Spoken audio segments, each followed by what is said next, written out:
ये तस्वीरें यूपी के गोंडा जिले की हैं। यूपी के गोंडा जिले में बाढ़ की त्रासदी झेल रहा है। यहाँ घाघरा नदी ने रौद्र रूप धारण कर रखा है और जिले के तरबगंज और कर्नलगंज सहित क्षेत्र के 18 से अधिक गांव बाढ़ की चपेट में हैं। हजारों की आबादी बाढ़ से प्रभावित है, तो वहीं मवेशियों का भी जीवन दुर्भर है। ऐसे में एक दूल्हे ने अपना हौसला नहीं छोड़ा और पूरी तैयारी के साथ दुल्हन को लेने ससुराल पहुंच गया।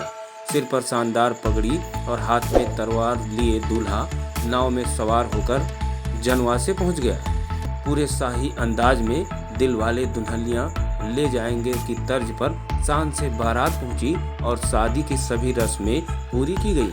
भयानक बाढ़ में भी दूल्हा नाव से दुल्हन लेने पहुंचा और बाराती भी उसके साथ पहुंच गए। दरअसल हम बात कर रहे हैं तरबगंज तहसील क्षेत्र के ब्योदा माझा गांव की, जहां शादी की तारीख तय हो चुकी थी, लेकिन जुलाई से पहले हफ्ते में हुई जोरदार बारिश और बैराजों से पानी छोड़े जाने के चलते घाघरा का जलस्तर बढ़ गया था और तमाम संपर्क मार्ग कट गए।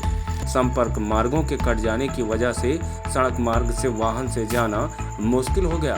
तब भी दूल्हे ने हौसला नहीं छोड़ा और तय तारीख यानी 11 जुलाई को नाव से दुल्हन लेने पहुंच गया। दूल्हे के नाव से जनवासे पहुंचने का वीडियो सोशल मीडिया पर जमकर वायरल हो रहा है और लोग रील बनाकर दूल्हे के हौसले की दाद दे रहे हैं। सच कहते हैं कि शादी का लड्डू जो खाए वो पछताए, जो न खाए वो पछताए। ऐसे में यह दूल्हा शादी का लड्डू खाने ससुराल पहुंच गया और दुल्हन को साथ लेकर ही घर वापस आया है।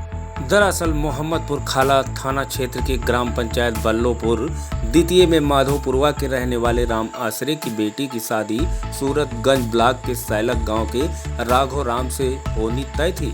दोनों पक्षों ने सोचा था कि बारिश से पहले शादी हो जाएगी, लेकिन इस बार मानसून ने पहले ही कहर बरपा दिया। बाढ़ की चपेट में आने के बावजूद दूल्हा राघवराम अपनी बारात लेकर नाव से पहुंचा और अपनी दुल्हनिया को विदा कर लाया। मेरा नाम केशवराम यादव है, मैं यहाँ का प्रधान हूँ। हमारे गांव में ये पहले से तिथि निर्धारित थी, 11 जुलाई शादी होनी थी और जो पहली बार ऐसा हुआ है कि बाढ़ जो है जल्दी आ गई।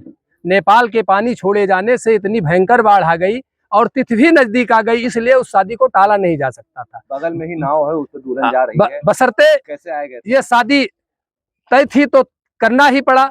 जब इधर से बारात जानी थी तो दूल्हा भी नाव से ही गया और वापसी में दुल्हन बगल के नाव में जा रही है और कोई व्यवस्था यहाँ संभव नहीं थी क्योंकि बाढ़ भयंकर आ गई थी। वर्तमान में घट रही है, फिर दूसरी नाव से दुल्हन जा रही है और हम लोग दूसरी नाव से जा रहे हैं। तो कौन क्या नाम है और कहाँ के रहने वाले हैं? कहाँ बारात गई थी? बारात ऐली परसौली गई थी जी, टेपराहनपुरवा है, वहीं पे बारात गई थी। ऐली परसौली में टेपराहनपुरवा में। और वो भी बाढ़ कहाँ के रहने वाले हैं? दूल्हा हमारे ही गांव के ब्योदा माझा के रहने वाले हैं, जो भीषण बाढ़ प्रभावित गांव पंचायत है।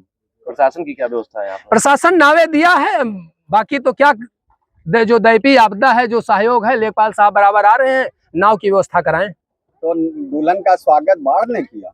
अब वो तो ऐसा संजोग ही आ गया कि कोई संभव नहीं था कि इतनी जल्दी बाढ़ आ जाएगी, लेकिन अब आ ही गई तो बाढ़ ने ही स्वागत किया उनका।